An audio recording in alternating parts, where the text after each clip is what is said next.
السلام عليكم ورحمة الله. مرحبا بكم جميعا في قناتي للوصفات الخالية من الجلوتين. فإن شاء الله اليوم بغيت نشارك معكم واحد الوصفة ديال الكروس أو القراشل، يعني بلديين بحال العاديين تماما، بدون بيض بدون حليب، الناس اللي عندهم حساسية ديال البيض والحليب. فبسم الله نبدا معكم بالمقادير. عندي هنايا 2 الكيسان ديال الدقيق ديال الرز اللي يكون منيل يعني مغربل، وعندي 4 الكيسان ديال الدقيق الخالي من الجلوتين. فبالنسبه لي انا هنايا استعملت 2 انواع ديال الدقيق. استعملت هنايا شارميكس بي الخاص بالخبز، واستعملت هذا الدقيق هذا كما كتشوفوا معايا. ممكن انكم تستعملوا فقط شارميكس بي او لا اي نوع ديال الدقيق الخالي من الجلوتين الخاص بالخبز.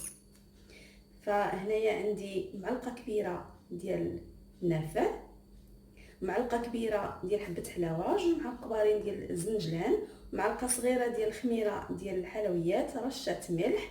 عندي هنا كاس الا ربع ديال السكر، بالنسبه للسكر على حسب الذوق.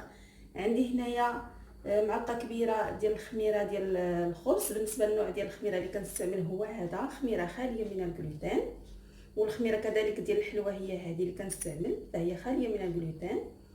بالنسبه للخميره ديال الخبز ذوبتها بشويه ديال الماء وشويه ديال السكر حتى تفاعلات كما كتشوفوا معايا هنايا تفاعلات.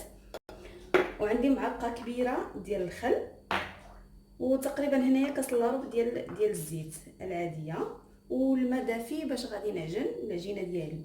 اول حاجه غادي نخلط النواشف كما غادي تشوفوا، غنخلط النواشف كاملين، السكر حبه الحلاوه والنافع. فانا هنايا كثرت شويه ديال النافع، كيعجبني المذاق ديالو. بالنسبه للزنجلان عندي زنجلان محمر، غير ما نخليهش يتحمر بزاف.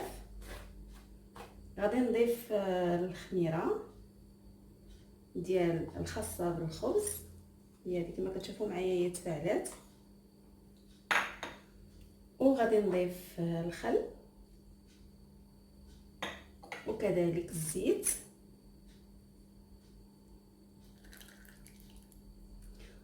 وغادي نجمع بالماء دافي. فكما غتشوفوا معايا غادي كما قلت لكم غنخلط اولا هادشي هذا، نخلط مزيان،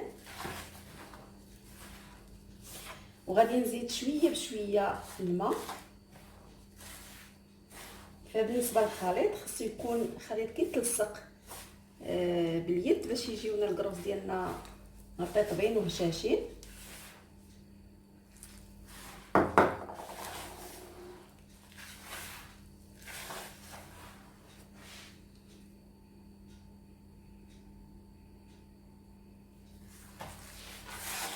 فبالنسبه للكميه ديال الماء على حسب الخليط، غير كنشوفوا العجينه كتلصق لنا باليد صافي. غادي نستمر هكا ان شاء الله نوريكم القوام ديال العجينه.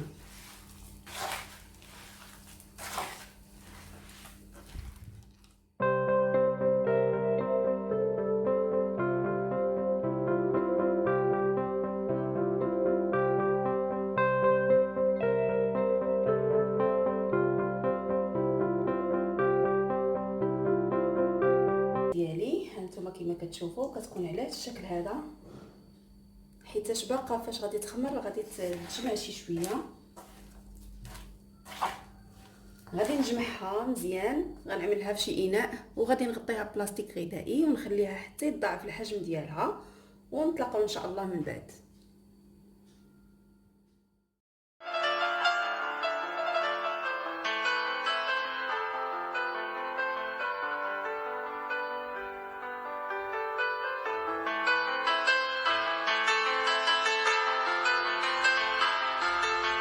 فكما كتشوفوا معايا هنايا بعد ما ضاعفات العجينه ديالي وضاعف الحجم ديالها كما كتشوفوا خمرات ما شاء الله، غادي نحيد ديك الهواء اللي فيها، ندهن يدي بشويه ديال الزيت وغنحيد ديك الهواء اللي فيها، ومن بعد غادي نشكلها.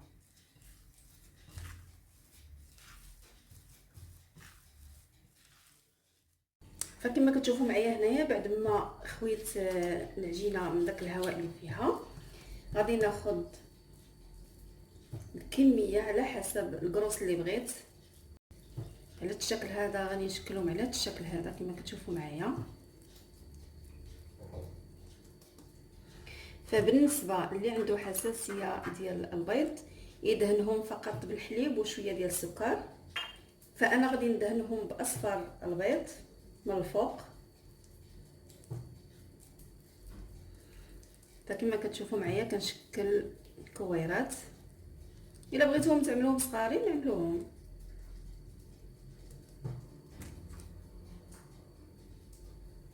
غادي نبسطهم شويه، يعني شويه غير بشويه على هذا الشكل هذا، ما نبسطهمش بزاف.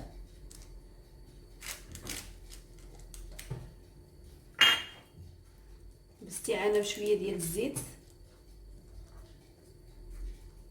على هذا الشكل هذا.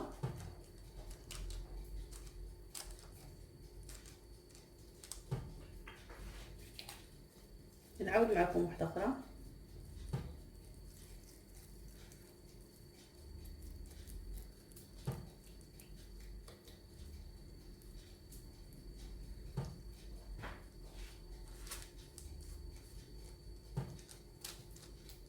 نبسطهم غير بشويه.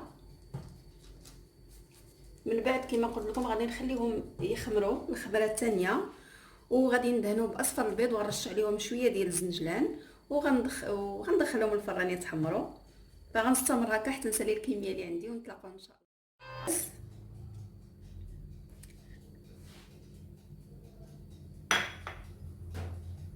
غنستمر هكا ان شاء الله حتى نسالي ونتلاقاو ان شاء الله مع الشكل النهائي ديال البغيوش او الكروس او القراشل. فكيجيو غزالين، انا جربتهم كيجيو غزالين. كنتمنى ان شاء الله تعجبكم الوصفه ديال اليوم وتجربوها حتى نتوما.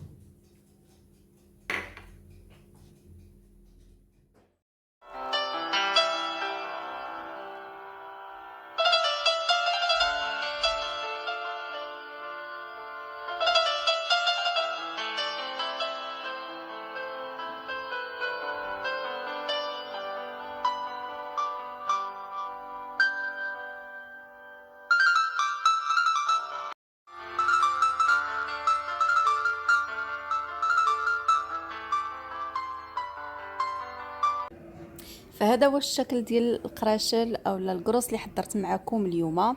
فنتيجه ممتازه رائعه، كيستحقوا التجربه صراحه. كنتمنى تجربوهم. فكيجيو رطبين خفاف وهشاش وخاويين من الوسط، يعني مجعبين كما كتلاحظوا معايا. فكنتمنى تجربوا الوصفه ديال اليوم وتبارطاجيوها مع الاصدقاء ديالكم واي واحد كتعرفوا بانه عنده حساسيه ديال القمح او الجلوتين. فما تبخلوش عليه بهذه الوصفه هذه. وكذلك ما تنسونيش بلي لايك، واللي باقي ما اشتركش في القناه ديالي يشترك. وشكرا جزيلا لكم. الوصفه اخرى ان شاء الله، والسلام عليكم.